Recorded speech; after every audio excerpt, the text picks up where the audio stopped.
Hello friend, हमारी आज की कहानी है तुम्हारी बहू गंवार है, गंवार ही रहेगी। सुबह अपने कमरे से निकलकर सीमा ने सासू माँ के पैर छुए।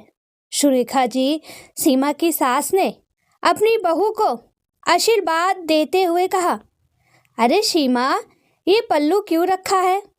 हटाओ इस पल्लू को, इसकी जरूरत नहीं हमारे घर में। तुम यहाँ आज़ादी से रह सकती हो। हम तुम्हें यहाँ रीत रिवाजों में बांधने के लिए नहीं लाए हैं। क्या मम्मी, तुम भी किस गवार को क्या समझा रही हो? 1 हफ्ता हो गया समझाते हुए इस बात को उसको, अभी तक कुछ भी समझ में आया? रवि ने अपनी माँ को गुस्से में बोला। रवि और सीमा की शादी को अभी 1 हफ्ता ही हुआ था। सीमा गांव के एक मध्यम वर्गीय परिवार में पली बड़ी थी, जहां पर रीत रिवाजों को ज्यादा सम्मान दिया जाता था। रवि ने अपनी माँ को फिर से टोका, माँ देखो ना, मैं कितना हैंडसम हूँ और ये उतनी ही गंवार है।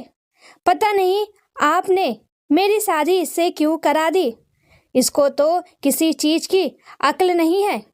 मुझे तो एक से एक बढ़कर एक लड़कियां मिल जाती। पता नहीं आपको इस लड़की में क्या दिखा। रवि की माँ बोली, बेटा, लड़कियां तो बहुत मिल जाती हैं, पर जो संस्कार सीमा के अंदर है वह आज के समय में किसी भी लड़की के अंदर नहीं मिल पाते हैं। रवि गुस्से में अपने ऑफिस के लिए निकल गया। सीमा अपने ससुराल में घुलने मिलने की अच्छे से कोशिश कर रही थी। ससुराल के सारे तौर तरीके उसके अपने मायके से बिल्कुल विपरीत थे। जहां उसके मायके में सभी रीत रिवाजों के बंधन में बंधकर चीजें प्रस्तुत की जाती थी, वहीं उसके ससुराल में इसके विपरीत था। सब कुछ ससुराल में सभी एक साथ डाइनिंग टेबल पर बैठकर भोजन करते थे। घर में किसी के बोलने और कुछ भी करने की किसी भी तरह की रोक नहीं थी। बस कमी थी रवि के प्यार की, जो सीमा को दूर दूर तक नहीं दिख रही थी। रवि को सीमा का एक गांव से संबंधित होना पसंद नहीं था। वह हमेशा से एक मॉडल और ऊंचे ख्यालात की लड़की से विवाह करना चाहता था। सीमा ने वैसे तो स्नातक की पढ़ाई अपने कॉलेज से ही की हुई थी, पर कभी शहरी माहौल में रहना नहीं हुआ। इस बीच रवि का तबादला मुंबई हो जाता है। उसे ना चाहते हुए भी सीमा को अपने साथ ले जाना पड़ता है। घर पर रहते हुए माँ के दबाव के चलते रवि की सीमा से थोड़ी बहुत बात भी हो जाती थी, पर जब से रवि मुंबई आया था उसने सीमा से दूरी बना ली थी।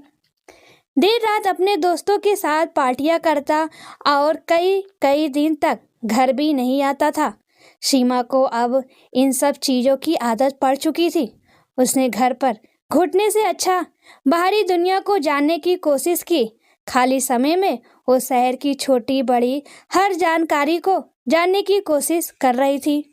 कुछ दिन बाद रवि की माँ का संदेश आया। वो कुछ समय के लिए मुंबई रहने के लिए आ रही थी। सीमा बहुत खुश थी। उसे लग रहा था कम से कम इस एकांत की दुनिया में उसको कोई साथी तो मिलेगा कुछ दिन के लिए।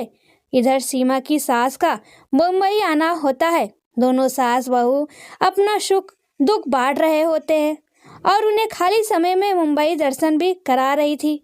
सीमा की सास देख रही थी कि रवि किसी भी हाल में सीमा को स्वीकार नहीं कर रहा था। उसके घर आने के बाद भी रवि का वही हाल था। एक दिन सीमा की सास को अचानक से सीने में दर्द की शिकायत होती है। उन्होंने रवि को फोन किया, पर उधर से कोई उत्तर नहीं आया। इधर सीमा ने देखा कि जैसे ही सास की तबीयत बिगड़ रही है, उसने तुरंत अस्पताल में फोन मिलाया और उन्हें भर्ती करवाया। रवि को जैसे तैसे यह सूचना मिली, वह भागते हुए अस्पताल को आया। इधर सीमा की सास को होश आ चुका था। रवि और सीमा दोनों माँ से मिलने के लिए गए। रवि ने अपनी माँ से पूछा, माँ, आपको अस्पताल किसने पहुँचाया? तो रवि की माँ ने बोला, जिसे तू गंवार समझता था ना, आज उसी की वजह से मैं जिंदा हूँ। अपनी माँ की बात सुनकर रवि को आत्मग्लानि हो रही थी। उसको समझ नहीं आ रहा था कि वह सीमा का सामना कैसे करे।